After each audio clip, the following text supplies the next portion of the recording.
Hello my dear students, एक बार फिर से आप सभी का आपका अपने यूट्यूब चैनल आनंद एजुकेशन पॉइंट में हार्दिक स्वागत है।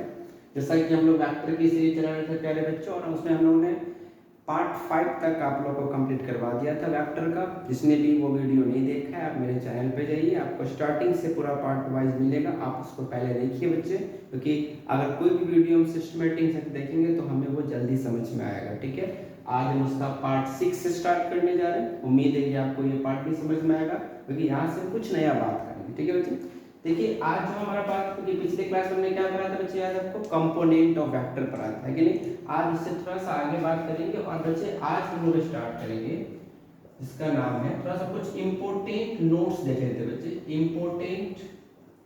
इंपॉर्टेंट नोट्स ऑन आई जे के। इंपोर्टेंट ऑब्जेक्टिव यहाँ से आएगा बच्चे, इंपोर्टेंट नोट्स से आई जे के। तो वो नोट्स क्या है जरा बच्चे ध्यान से देखना। आपको नहीं बताया था बच्चे, ये क्या होता है बोलिए, एक्स एक्सिस, वेरी गुड। ये क्या होता है बच्चे बोलिए, वाई एक्सिस, ये भी हम लोग पढ़े थे। और मैंने बोला था कि ये इसको हम क्या मान के चलेंगे, जेड एक्स। एक्चुअली में ये तो जेड है नहीं, क्योंकि जेड तो बच्चे पूरा सीधा सीधा होता है ऐसे वाला, है ना। लेकिन क्योंकि ये हमारा ब्लैक बोर्ड 2D है, इस पर हम 3D दिखा नहीं सकते, तो मैंने आपको बताया था कि हम ऐसे खींच के पढ़ेंगे यहाँ पे। ठीक है, तो बच्चे अगर ये एक्स है तो इस पर क्या होता है, क्या सिखाया था बोलो, इस पर हमारा होता है आई कैप। वाई पे बोलो क्या होता है बच्चे, जे कैप। और जेड पे क्या होता है बच्चे बोलो, के कैप। अब बारी है बच्चे इसको, इसका हमका क्या लिखने का, इसका कोऑर्डिनेट क्या होगा प्यारे बच्चे। मैं अगर आपसे पूछूं कि इस एक्सिस का कोऑर्डिनेट क्या होगा, इसका कोऑर्डिनेट क्या होगा और इसका कोऑर्डिनेट क्या होगा बच्चे। अगर ये आई जो है वो एक्स एक्सिस पे है, तो एक्स एक्सिस पे क्योंकि आई क्या होता है बच्चे, आपको पता है कि आई का मैग्नीट्यूड कितना होता है बोलिए, 1 होता है। क्योंकि मैंने आपको बोला था कि आई क्या, i is a unit vector along X axis, है ना। क्योंकि यूनिट वेक्टर है बच्चे, यहाँ पर एक्स एक्सिस पर है तो एक्स का मान क्या होगा बोलो, 1 होगा। अच्छा, क्या इस पर y कुछ भी है, नहीं। y पर x एक्सिस पर y का मान क्या होता है बच्चे बोलो, 0 होता है, वेरी गुड। अच्छा, x एक्सिस पे क्या है, z होगा, वो भी नहीं, तो उसका मान भी क्या बच्चे बोलो, 0 होगा। मतलब ये सीधा सीधे बच्चे हम ये समझे कि ये जो i कैप है, जो कि एक यूनिट वेक्टर है x एक्सिस का, उसमें x का मान 1 होगा, बाकी दोनों 0 होगा। ठीक उसी तरह बच्चे इसका बोलो, j जो है, j is the unit vector along y axis. क्योंकि ये y एक्सिस का यूनिट वेक्टर है, तो इसमें बच्चे y का मान कितना होगा बोलो, 1 होगा। x का मान क्या होगा, 0 होगा। z का मान क्या होगा बच्चे, 0 होगा। इसका क्या हो जाएगा बोलो, 0 1 0। ठीक है, y एक्सिस है इसलिए इसका मान क्या होता है, क्योंकि j कहां पर है बच्चे, y पर है। j हमारा क्या होता है बोलिए, एक प्रकार का यूनिट वेक्टर है, इसलिए यहाँ पर y का मान 1 हो जाएगा। अच्छा, इसका बोलो k का क्या होगा, k का बोलो, क्योंकि k क्या है हमारा, k is the unit vector along z axis, इसलिए इसका क्या होगा बच्चे, 0 0 और केवल k वाला x z का मान कितना हो जाएगा बच्चे, 1 हो जाएगा। तो ये तीन इंपॉर्टेंट बात सीखने को हमको क्या मिला कि i एक्सिस जो i कैप है वो x एक्सिस पे होता है, इसलिए उसमें x का मान 1 हुआ, बाकी 0 हो गया। j कैप जो है वो y एक्सिस पर होता है, इसलिए y का मान 1 हुआ, बाकी 0 हो गया। k कैप जो है वो z एक्सिस पर होता है, इसलिए z का मान 1 हुआ, बाकी 0 हो गया। बाकी आपको पता है, हमने पढ़ा था ये बात कि मॉड ऑफ आई कैप बराबर मॉड ऑफ जे कैप बराबर मॉड ऑफ के कैप। तीनों का जो मॉड होता है बच्चे क्या होता है बोलो, 1। क्यों, क्योंकि तीनों क्या है बच्चे, एक यूनिट वेक्टर है। एक है x एक्सिस के अलोंग, ये है y एक्सिस के अलोंग, ये क्या है बच्चे, z एक्सिस के अलोंग। ठीक है, अच्छा एक बात और समझेंगे बच्चे, ये जो i j और ये जो k है, इसको हम बोलते हैं बच्चे ऑर्थोगोनल। समझना ध्यान से, ऑर्थोगोनल, इसको बोलते हैं बच्चे ऑर्थोगोनल ट्राइड। ऑर्थोगोनल ट्राइड का मतलब क्या होता है बच्चे, समझना। ऑर्थोगोनल ट्राइड का मतलब होता है कि ये जो तीनों i j k है बच्चे, वो तीनों एक दूसरे से परपेंडिकुलर होते हैं। मींस क्या, ये x एक्सिस, ये y एक्सिस और ये z एक्सिस, बच्चे ये तीनों एक दूसरे को देखो परपेंडिकुलर। और जब ये तीनों एक दूसरे के परपेंडिकुलर है तो हम क्या बोल सकते हैं, इसी को हम क्या बोलते हैं बच्चे, ऑर्थोगोनल ट्राइड। ऑर्थोगोनल ट्राइड का मतलब क्या है बच्चे होता है कि ये तीनों एक दूसरे से परपेंडिकुलर पे होते हैं, और इसी कॉन्सेप्ट को हम क्या कहते हैं, ऑर्थोगोनल ट्राइड। ठीक है, तो हमने क्या सीखा, i x पर है तो ये x का मान 1 होगा, बाकी 0 होगा। j y पर है, y का मान 1 होगा, बाकी 0 होगा। k z पर है तो z का मान 1 होगा, बाकी 0 होगा। और ये जो i j k है, ये क्या कहलाते हैं बच्चे बोलो, ऑर्थोगोनल ट्राइड। क्यों, क्योंकि तीनों एक दूसरे से परपेंडिकुलर पर होते हैं, 90 डिग्री कोण पर होते हैं, इसीलिए इसको क्या बोलते हैं, ऑर्थोगोनल ट्राइड बोलते हैं। ठीक है, इतना बात कंप्लीट है बच्चे, इसको आप अच्छे से नोट कर लीजिए, फिर हम आगे बढ़ते हैं। अब देखते हैं बच्चे हमारा नेक्स्ट बात है क्या करते हैं, वो देखो ध्यान से। ये तो इंपॉर्टेंट नोट्स क्लियर हो गया बच्चे, ये सब ध्यान से पूछेगा एग्जाम में ऑब्जेक्टिव के फॉर्म में, है ना, इसको ध्यान से करना है। अच्छा, अब हम आगे बात करते हैं। नेक्स्ट बात बच्चे हमारा है पोजीशन वेक्टर। तो आपको मैंने करवाया था, आप देखो पोजीशन वेक्टर से आपके एग्जाम में ऑब्जेक्टिव कैसे आएगा बच्चे। जैसे कि अगर मैं आपसे पूछूं पोजीशन वेक्टर ऑफ, समझना ध्यान से, position vector of x y z, मतलब आपके एग्जाम में पूछा इस एक्स वाई जेड का पोजीशन वेक्टर क्या होगा। बहुत सिंपल है बच्चे, आपको मैंने बताया था पोजीशन वेक्टर को हम किससे लिखते हैं बच्चे, बताओ, आर वेक्टर से सिखाए थे आपको, है ना। आर वेक्टर से बच्चे जब भी किसी भी तीन कोऑर्डिनेट का आपको पोजीशन वेक्टर निकालने के लिए कहे एग्जाम में ऑब्जेक्टिव पूछे, तो आपको कुछ नहीं करना है, पहले वाले के साथ आई cap x i cap plus दूसरे वाले के साथ बच्चे बोलो जे कैप और तीसरे वाले के साथ बच्चे बोलो क्या, के कैप। ये जो हमारा फॉर्मेशन बना बच्चे, इसी को हम क्या बोलते हैं, position vector of x y z, मतलब एक्स आई के साथ x i cap, y j के साथ वाई जे कैप और जेड के साथ जेड के कैप। ये जो हमारा फॉर्मेशन बना बच्चे, इसी को हम क्या कहते हैं, position vector of x y z. ठीक है, जैसे कि एग्जांपल्स के लिए आपके एग्जाम में बहुत पूछता है एग्जाम में, पोजीशन वेक्टर ऑफ 2 3 4 ईच, इसका पोजीशन वेक्टर क्या होगा। बहुत सिंपल, बोलिए क्या होगा बच्चे, 2 है पहला स्थान पर तो 2 आई कैप, फिर प्लस बोलो 3 जे कैप प्लस 4 बोलो बच्चे के कैप, और यही हमारा हो गया इसका पोजीशन वेक्टर। ठीक है, जैसे कि आप एग्जाम में पूछेगा, एक और देख लो, पोजीशन वेक्टर ऑफ 2 0 3, इसका पूछेगा पोजीशन वेक्टर, तो क्या करेंगे बच्चे बोलिए, इसका क्या होगा, एक्स पर है 2 आई कैप प्लस वाई पर है 0 जे कैप, के पर है बच्चे बोलो 3 के कैप। अच्छा, के जीरो का कोई वैल्यू है, बिल्कुल नहीं, इसको आप स्किप भी कर सकते हैं, क्या हो जाएगा इसका पोजीशन वेक्टर 2 आई कैप प्लस बच्चे बोलिए 3 कैप। ये वेरी इंपॉर्टेंट ऑब्जेक्टिव है, यहाँ से क्वेश्चन भी एग्जाम में आपको मिलेगा ऑब्जेक्टिव के फॉर्म में। हम क्या सीखें, जब किसी भी कोऑर्डिनेट का बच्चे पोजीशन वेक्टर आपको पूछे तो आपको कुछ नहीं करना है, पहले वाले के साथ आई कैप, दूसरे वाले के साथ जे कैप, तीसरे वाले के साथ के कैप लगा देना, क्योंकि पहला किसका होता है एक्स का मान, दूसरा किसका वाई का मान और तीसरा किसका होता है जेड का मान। हम जानते हैं एक्स के साथ क्या होता है आई, वाई के साथ क्या होता है जे, जेड के साथ क्या होता है के। जब उसके साथ हम लिख देंगे उसी को क्या करेंगे, position vector of that coordinate, है ना, उस कोऑर्डिनेट का वो क्या कहलाएगा बच्चे बोलिए, पोजीशन वेक्टर कहलाएगा। ठीक है,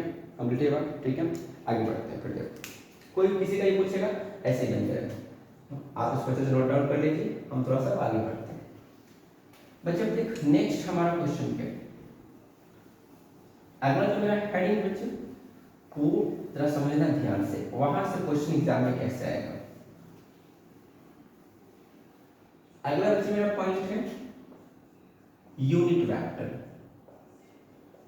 प्यारे बच्चे, इस यूनिट वेक्टर को हम लिखते हैं ए कैप से, कैसे लिखते हैं बच्चे, ए कैप से, मैंने क्या बोला, ए कैप से। ठीक है बच्चे, ये क्या होता है तो समझना ध्यान से, ये होता क्या है, इसका फॉर्मूला क्या होता है, ए कैप बराबर मतलब यूनिट वेक्टर ऑफ ए बराबर बच्चे इसका फॉर्मूला होता है गिवन वेक्टर, ए कोई आपको वेक्टर दिया हो, है ना, तो ए वेक्टर बट्टा मैग्नीट्यूड ऑफ ए, बट्टा मैग्नीट्यूड ऑफ ए वेक्टर। मैंने क्या बोला, यूनिट वेक्टर ऑफ ए बराबर क्या होता है, जो आपको गिवन वेक्टर दिया हुआ है वो, और वेक्टर में उसी वेक्टर का मैग्नीट्यूड से जब उसको डिवाइड कर देते हैं तो जो हमारा निकलता है बच्चे आंसर, वही क्या कहलाता है हमारा, बोलो, हमारा यूनिट वेक्टर कहलाता है। यहाँ पर ए वेक्टर आपका गिवन होगा, जब इसी वेक्टर का हम मैग्नीट्यूड निकाल के इसको डिवाइड कर देते हैं तो वहां से जो हमको आंसर मिलता है उसको क्या बोलते हैं, unit vector of A. Example एक समझ से समझ में आया बच्चे, एग्जांपल एक कैसे पूछेगा, ऐसे इफ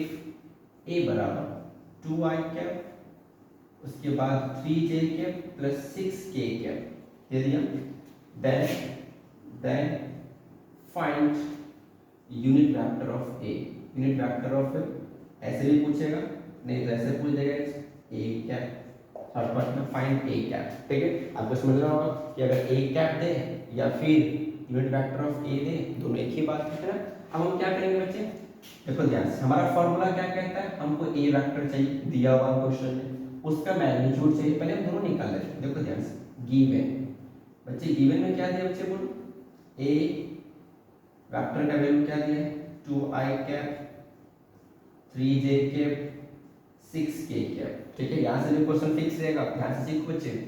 अब हम क्या करते हैं, इसका मैग्नीट्यूड निकालते हैं। बच्चे आपको सिखाए थे, जब भी मैग्नीट्यूड पूछता है प्यारे बच्चे, तो मैग्नीट्यूड क्या करते हैं बच्चे, वो लोग उस जो ये जो हमारा वेक्टर का साइन है उसको वो हटा देता है ना, और बाहर में से हमको क्या मिलेगा बच्चे, बोलो a मिलेगा।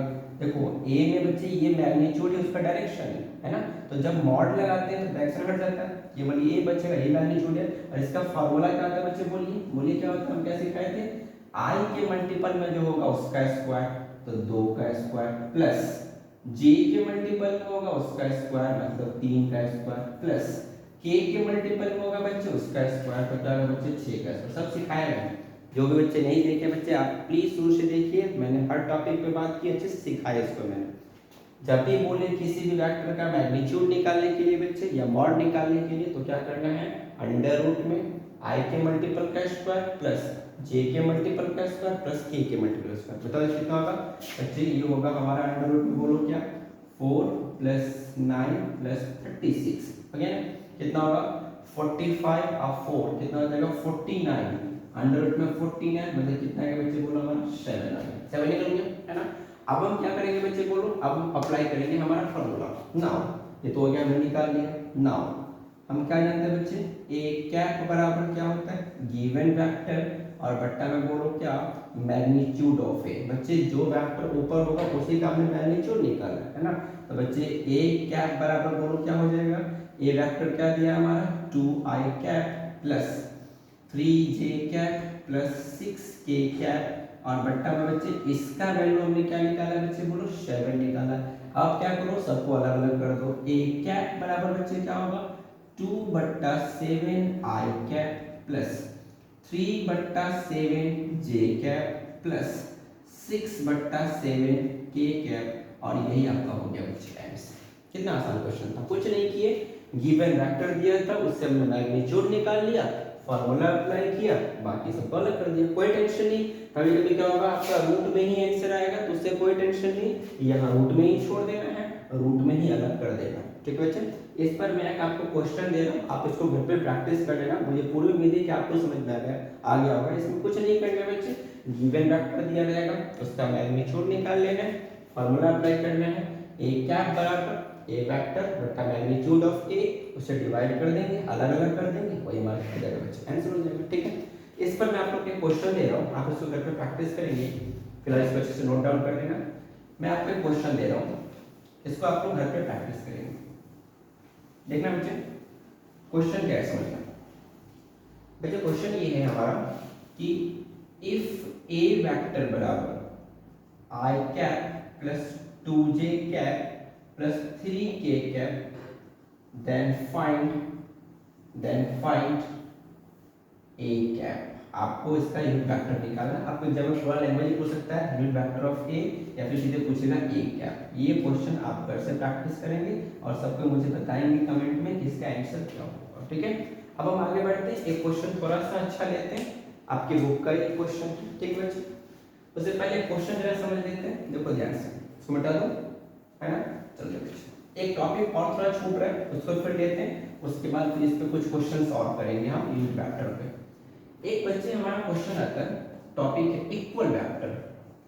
बच्चे इक्वल वेक्टर क्या होता है समझना, ध्यान से समझना, कि मान लो कि दो वेक्टर, क्योंकि इक्वलिटी तो हम दो में ही चेक कर सकते हैं कम से कम।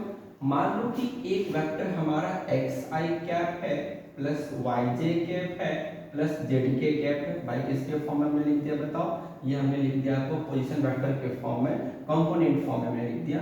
और बराबर एक मान लेते हैं एक वेक्टर है ai cap plus bj cap plus z plus ck cap, है ना। अच्छा, ये दोनों वेक्टर बोला कि इक्वल। बच्चे ये इक्वल कब होगा, ये दोनों इक्वल कब होगा, वेन जब, है ना, जब x किसके बराबर होगा बच्चे, बोलो इस a के बराबर, मतलब i कैप के पीछे में यहाँ पर क्या है x, यहाँ क्या है बच्चे a, अगर x a के बराबर, फिर बोलो क्या y b के बराबर, फिर बोलो क्या z c के बराबर। अगर ये कंडीशन को फॉलो ये कर जाता है तो हम क्या बोलेंगे बच्चे कि ये दोनों वेक्टर आपस में क्या है, इक्वल। या फिर हम उल्टा भी कर सकते हैं कि अगर ये इक्वल दिया होगा हमारे क्वेश्चन में तो हम वहां से बड़े आराम से कर सकते हैं, x a के बराबर y b के बराबर z c के बराबर y, because both the vector are equal. जब भी दो वेक्टर इक्वल दिया होगा बच्चे तो वहां पर हम कंपैरिजन करेंगे i कैप को i कैप के साथ, मतलब यहाँ पर i कैप यहाँ भी i कैप, तो x a के बराबर, j कैप का j कैप के साथ मतलब y b के बराबर, और k कैप का k कैप के साथ मतलब c किसके z किसके बराबर बच्चे, c के बराबर। इसी को कहते हैं कंपैरिजन करना विद सेम यूनिट वेक्टर। यहाँ पर हमने i को i से ही किया, j को j से किया, k को k से किया, तो क्या मिला, x a के बराबर, y b के बराबर, z c के बराबर। ठीक है बच्चे, एक क्वेश्चन हम लेते हैं और यहाँ से देखो आपके एग्जाम में ऑब्जेक्टिव कैसे आएगा इसी कॉन्सेप्ट से। देखो ध्यान से क्वेश्चन देखो, बोला कि if x i cap plus y j cap बराबर 2i cap plus 3j cap then find the value of x and y, then find the value of x and y। बच्चे देखो कितना सिंपल क्वेश्चन, ये सब objective में अक्सर आता है बच्चे। X i cap plus y j cap बराबर क्या दिया बच्चे, 2i cap plus 3j cap दिया गया है ना। तो अभी हमने क्या सिखाया कि अगर दो वेक्टर इक्वल दिया गया है, वेक्टर फॉर्म में अगर वो दो इक्वल दिया गया है तो वो तभी पॉसिबल होगा जब i का जो मल्टीपल है दूसरी साइड जो आएगा मल्टीपल, दोनों इक्वल होगा, है ना बच्चे।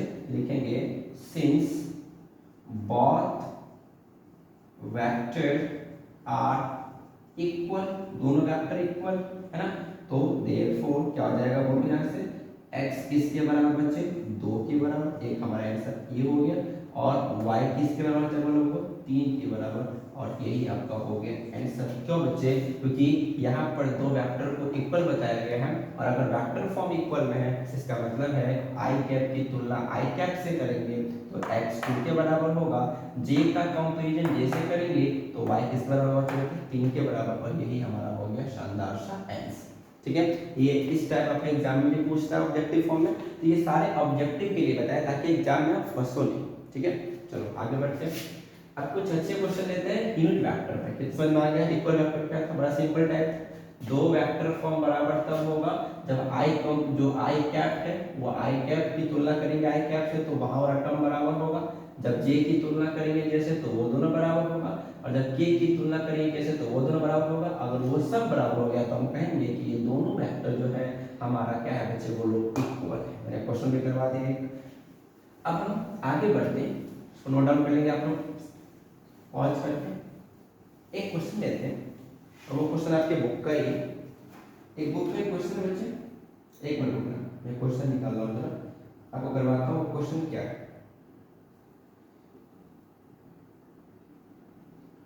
हाँ ये क्वेश्चन है बच्चे, क्वेश्चन है फाइंड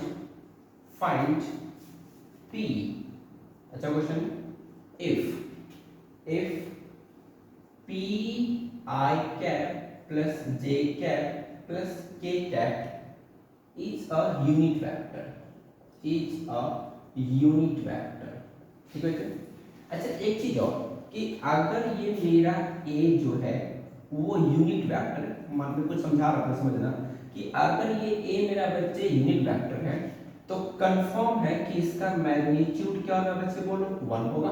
क्यों बताओ, क्योंकि हम पढ़े थे कि i भी क्या है बच्चे, यूनिट वेक्टर है, इसीलिए इसका मॉड क्या है बच्चे 1, क्योंकि यूनिट वेक्टर का मॉड क्या होगा बच्चे, 1 ही तो होगा, है ना। तो अगर कोई वेक्टर बच्चे यूनिट वेक्टर दिया गया है तो उसका जो मैग्नीट्यूड होगा, जो मॉड होगा, वो किसके बराबर बच्चे, बोलो 1 के बराबर होगा, है कि नहीं। तो बच्चे यहाँ पर क्या बोला गया हमको क्वेश्चन में कि फाइंड p इफ ये जो है यूनिट वेक्टर।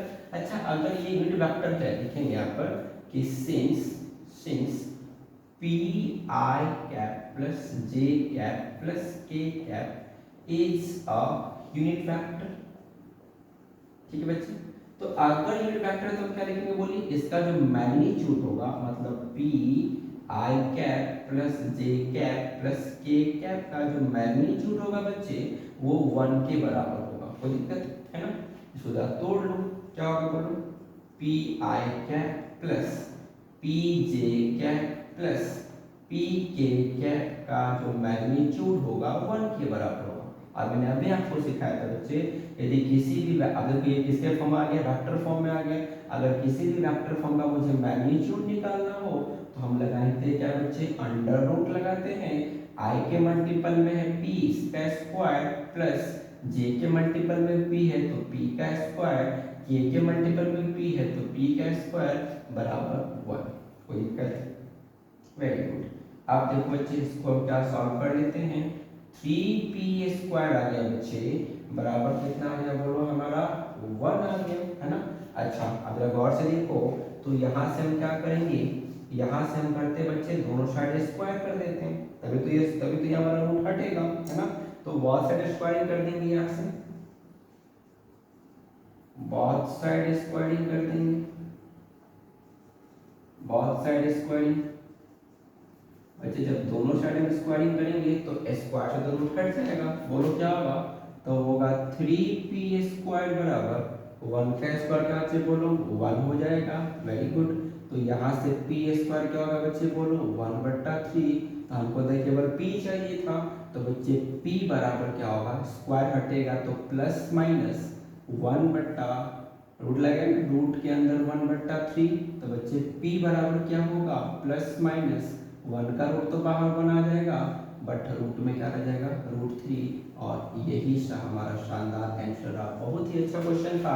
मैं आपको बस ये बताया कि यदि पहले से मुझे दिया हो कि कोई भी वेक्टर यूनिट वेक्टर के फॉर्म में है, उसका मैग्नीट्यूड बच्चे किसके बराबर होगा, बच्चे 1 के बराबर होगा, वहाँ से मैग्नीट्यूड का फॉर्मूला अप्लाई किए, क्योंकि यहाँ पर रूट था, रूट को हटाने के लिए दोनों साइड स्क्वायर किए, स्क्वायर से रूट कट गया, 3p स्क्वायर बराबर 1 बचा, यहाँ से p का वैल्यू आ गया।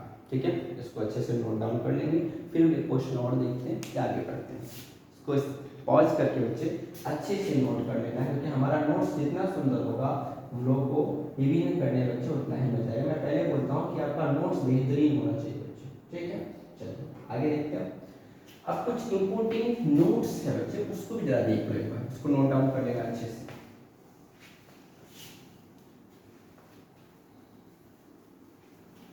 अच्छे से पॉज करके इसको नोट कर लेना। अब एक क्वेश्चन है बच्चे, इंपोर्टेंट नोट्स लेके हम चलें, और उससे पहले बच्चे एक थोड़ा सा टॉपिक्स है, जो हमारा नेक्स्ट टॉपिक है बच्चे, वो है एडिशन ऑफ वेक्टर्स। ऐसे लिखो, addition of two vectors, addition of two vectors. दो वेक्टर का हम एडिशन कैसे करते हैं, ठीक है, एडिशन ऑफ टू वेक्टर्स।